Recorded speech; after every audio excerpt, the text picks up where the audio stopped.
Hola, bien, vamos con el tema de hoy. Le quiero agradecer a quien pide este tema, que es el doctor Joaquín Pérez Garro, profesor de Derecho, profesor de Filosofía, de Introducción al Derecho, Fundamento del Derecho, de la provincia de Salta. Y la verdad que es un gusto, una provincia, Salta la Linda, una provincia tan querida y tan culta, y sobre todo en temas jurídicos, que ha dado grandes juristas en la historia de la Argentina y para toda Latinoamérica. Nos pregunta sobre un tema que él suele dar, aparentemente obvio, porque si está en esta temática de la filosofía del derecho, no puede dejar de lado el objeto del derecho, que ha cambiado a lo largo de la historia del pensamiento jurídico. Por ejemplo, el gran debate que se ha dado en el siglo pasado entre la escuela de Hans Kelsen, la teoría pura del derecho, que ha expresado de que todos siguen leyendo y seguirán leyendo en las aulas de filosofía del derecho, y el argentino tucumano Carlos Cosio, donde a grandes rasgos Kelsen instituía como objeto del derecho a la norma, y Cosio, en contraposición, para él el objeto del derecho era la conducta. Ambos fallecidos ya,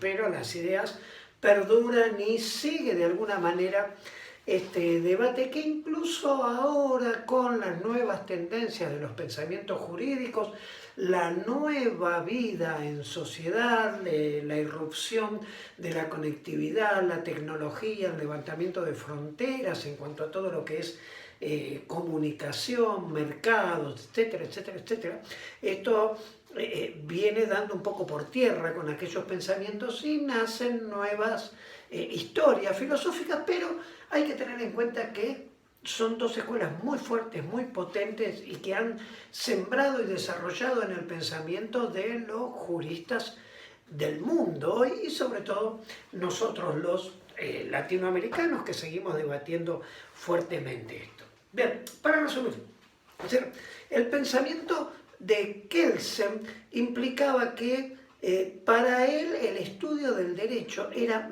mirar la norma, el ordenamiento jurídico en todo caso, tanto estática como de manera dinámica, y cómo era la creación normativa, este tema de la validez, la vigencia y la efectividad, es decir, creada cada norma como dicen que deben crearse en normas superiores, en qué momento entra en vigencia y si finalmente es validada por la comunidad que la acata, o en todo caso no la acata y la deja en estado de desuso, de desuetudo, para utilizar una terminología romana. Ahora, ¿cuál es el tema?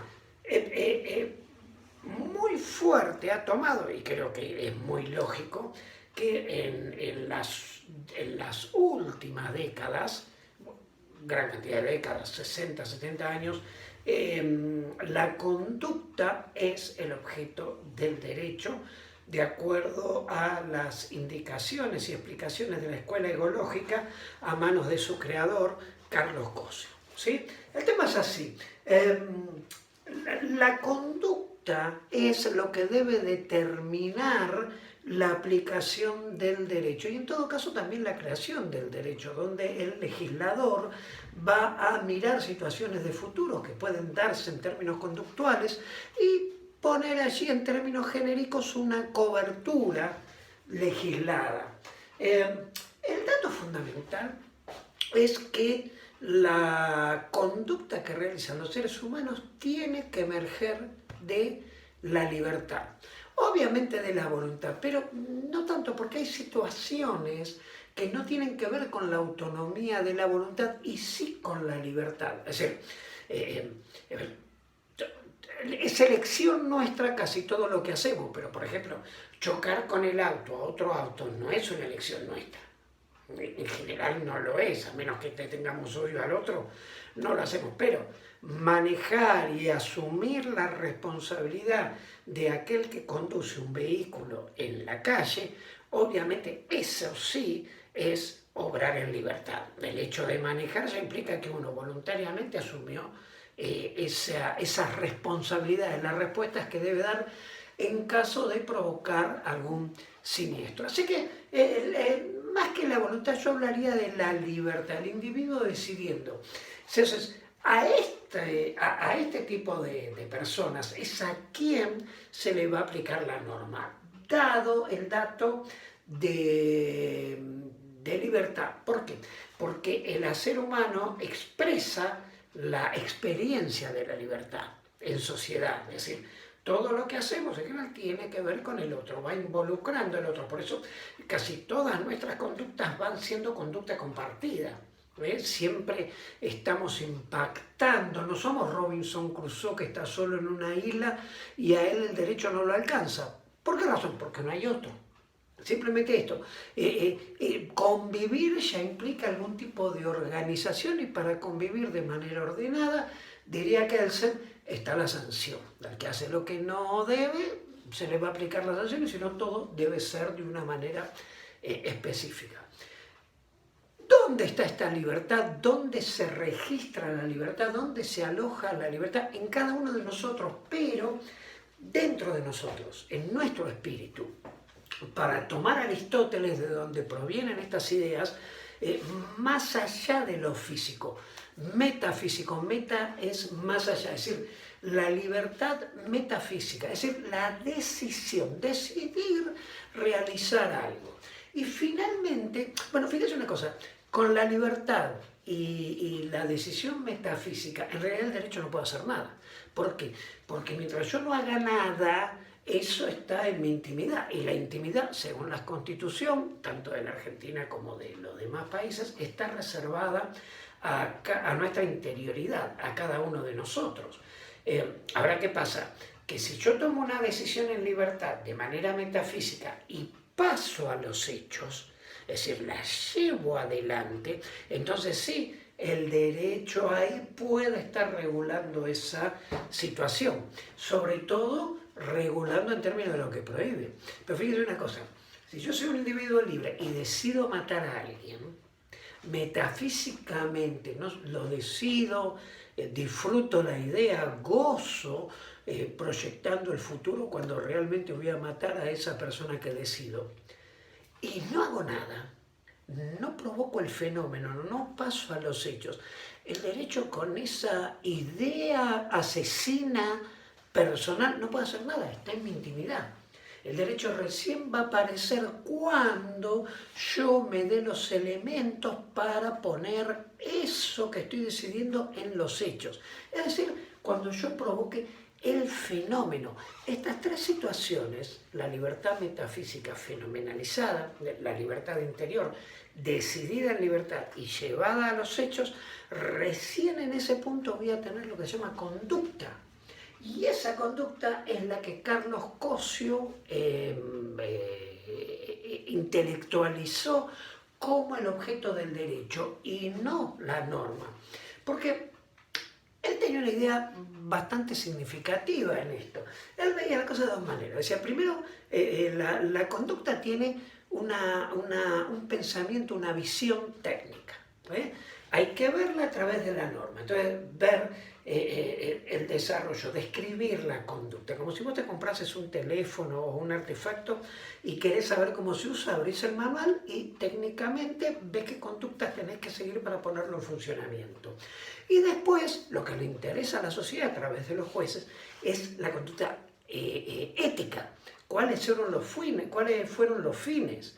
¿Por qué razón realizó tal cosa? ¿Y para qué realizó tal cosa? Estas son las causas, la causa anterior y la causa fin, le van a dar la información al juez para saber si se va a aplicar o no la normativa. Es decir, el rasgo de libertad, lo que nosotros decimos que el individuo tiene que ser capaz. Si el individuo es capaz, si es incapaz, no le voy a poder aplicar la normativa. Pero si es capaz, sí. Pero fíjense una cosa, más allá de la capacidad para determinar el rango de libertad de la persona, hay algo que es muy importante, que son las situaciones de hecho en las cuales la persona realiza la acción. A ver, La acción tiene tres tramos. Primero, determinar o valorar situaciones de futuro que generalmente se presentan más de una que se excluyen entre sí. Elegir una y finalmente pasar a los hechos. Por ejemplo, ir a robar algo, situaciones de futuro, tengo dos opciones que se excluyen entre sí, ir a robar o no robar, y finalmente elijo una, como soy una persona capaz, libre para el derecho, elijo una, y si elijo la negativa, tendré que responder a la ley. ¿Y cómo? ¿Qué hacen? El común de las personas eligen la afirmativa, no van a robar. Ahora, vean lo siguiente, ¿por qué digo que no es solamente la capacidad? Porque si nosotros dijésemos que la norma debe aplicarse de manera automática a todos los hechos que la norma describe, sin tener en cuenta los fines éticos, podríamos estar cometiendo muchas injusticias. Supongan lo siguiente, una persona decide robar una casa, va preso, rápidamente, sintéticamente, para que nos entendamos. Decide robar un automóvil, va a ir preso. Decide robar un pan para darle de comer a sus hijos, pero va preso. No, hay que evaluar esta situación, hay que ver cuál es el contexto, en qué situación se encuentra y cómo es la sociedad en la que vive, cómo ha llegado ahí, por qué está a cargo de hijos menores, si está viviendo en situación de calle o no. Es decir, el juez no solamente tiene que tomar la descripción técnica que hace la norma de la conducta, sino que también tiene que ver lo ético, los fines. ¿Por qué y para qué se realizó esta conducta? Por eso está muy bueno que todas estas definiciones de aplicación normativa estén en manos de los órganos autorizados por el Estado, que son los órganos jurídicos. De alguna manera y muy sintéticamente lo que quisimos explicar a nuestro amigo, a el doctor Joaquín Pérez Garro, para que tenga una explicación mucho más simple, más rápida, más ágil de lo que es la conducta. El fenómeno jurídico no solamente está compuesto por conducta, sino que tiene tres segmentos que son conducta, valor y norma. Más adelante, no sé si correlativamente, de manera seguida, vamos a tratar valor y norma, pero sí seguro lo vamos a tratar en algún momento. Bueno, lo que les digo siempre, si les interesa, pueden suscribirse y poner el like. Nos vemos en el próximo video.